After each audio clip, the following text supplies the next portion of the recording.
আজকে আমরা নিয়ে চলে এসেছি একটা নতুন রেসিপি। আমরা আজকে বানাবো ছেঁচড়া। তাই কড়াইতে তেল দিয়ে রসুন দিয়ে ভেজে নেওয়া হচ্ছে।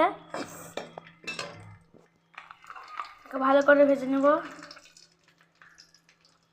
তারপর লাল লাল করে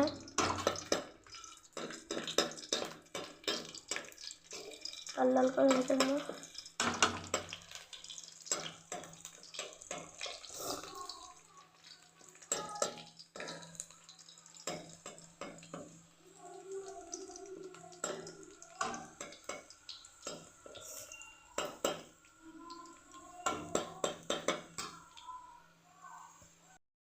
ভেজে দিচ্ছি, এখানে দেখতে পাচ্ছেন।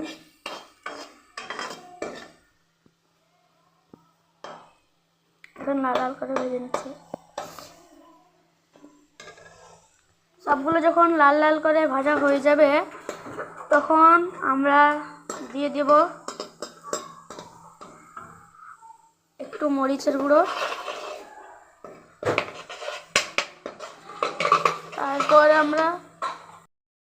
আপনারা দেখতে পাচ্ছেন আমরা এখানে সয়াবিন, টমাটোল, বেগুন, আলু টালু সব সিদ্ধ করে রেখেছিলাম, দিয়ে দিয়েছি।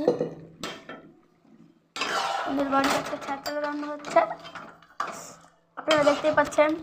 আপনারা বাড়িতে একবার করে খাবেন, খুবই ভালো হবে। আপনারা দেখতেই পাচ্ছেন দেওয়া আছে সয়াবিন, আলু, বেগুন। আপনারা চাইলে এখানে পুঁইয়ের ডাঁটাও দিতে পারবেন, কিন্তু আমরা এখানে পুঁইয়ের ডাঁটা দেইনি। আমাদের বাড়িতে পুঁইয়ের ডাঁটা কেউ খাবে না, তাই আমরা এখানে পুঁইয়ের ডাঁটা দেইনি। আপনারা চাইলে পুঁইয়ের ডাঁটাও দিতে পারেন। এবার এটাকে ভালো করে দিয়ে নিতে হবে।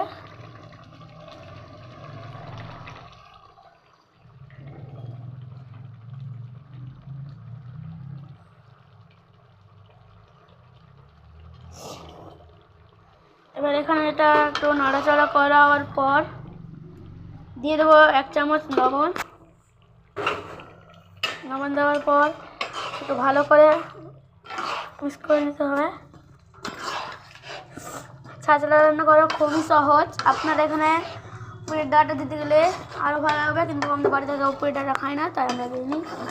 আর এখানে পটল, এখন তো পটল পাওয়া যায় না, তাই আমরা এখন পটল দেইনি।